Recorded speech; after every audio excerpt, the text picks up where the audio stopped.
ஆய்வு தகவல்கள் என்ன சொல்லுதுன்னா, ஒரு குழந்தை தந்தை இல்லாமல் வளரும் போது அது வறுமையில் வாடுவதற்கான வாய்ப்பு 5 மடங்காக அதிகரிக்கிறது. அது பாடசாலையை இடைநிறுத்துவதற்கான வாய்ப்பு 9 மடங்காக அதிகரிக்கிறது. மதுபானத்துக்கும் போதைப் பொருட்களுக்கும் அடிமையான சிறுவர்களில் 70% தந்தையற்றவர்கள். பிஹேவியரல் டிசார்டர்ஸ் நடத்தை கோளாறுகள் கொண்ட சிறுவர்களில் 85% தந்தையற்றவர்கள். வீட்டை விட்டு வெளியேறி வந்த அல்லது வெளியேற்றப்பட்ட வீதிகளில் வசிக்கும் சிறுவர்களில் 90% தந்தையற்றவர்கள்.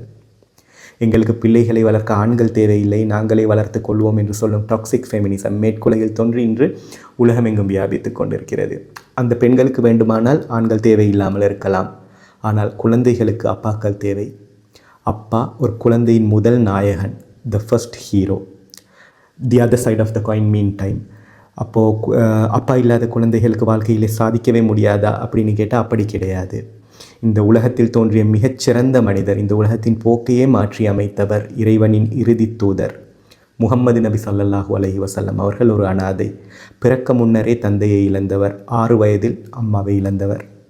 இப்படி எத்தனையோ விதிவிலக்குகள் உண்டு. நீங்கள் தந்தை இல்லாமல் வளர்வீர்களாயின் அந்த விதிவிலக்காக வளருங்கள்.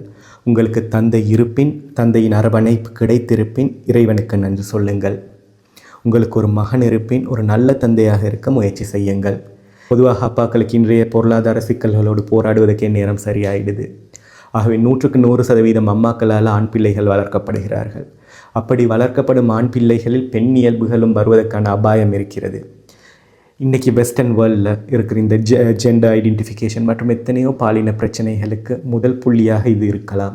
நாம் இதை பேசும்போது வெளிநாட்டில் இருக்கிற எத்தனையோ அப்பாக்கள், ஐயோ நான் பிள்ளையோட குடும்பத்தோடு இல்லையே, என்னால் என்ன பண்ண முடியும் அப்படின்னு யோசிக்கிறதுக்கான வாய்ப்புகள் இருக்குது.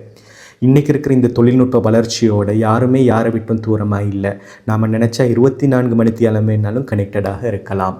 இப்போது இருவருக்கு இடையிலான தொடர்பை தீர்மானிக்கிறது ப்ரையாரிட்டிஸ் தான். நீங்கள் உலகத்தில் எந்த நாட்டில் இருந்தாலும் சரி, குறைஞ்சது ஒரு 10 நிமிஷம் உங்களோட பிள்ளைகளோட டெலிஃபோனில் கதைங்க.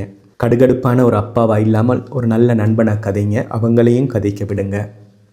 நீங்கள் எவ்வளோ பிஸியான ஒருவராக இருந்தாலும் பரவாயில்லை, உங்களுக்காக, உங்களோட பிள்ளைக்காக, வரப்போகிற சமுதாயத்துக்காக ஒன்றை மட்டும் செய்யுங்க. Make your children your first priority.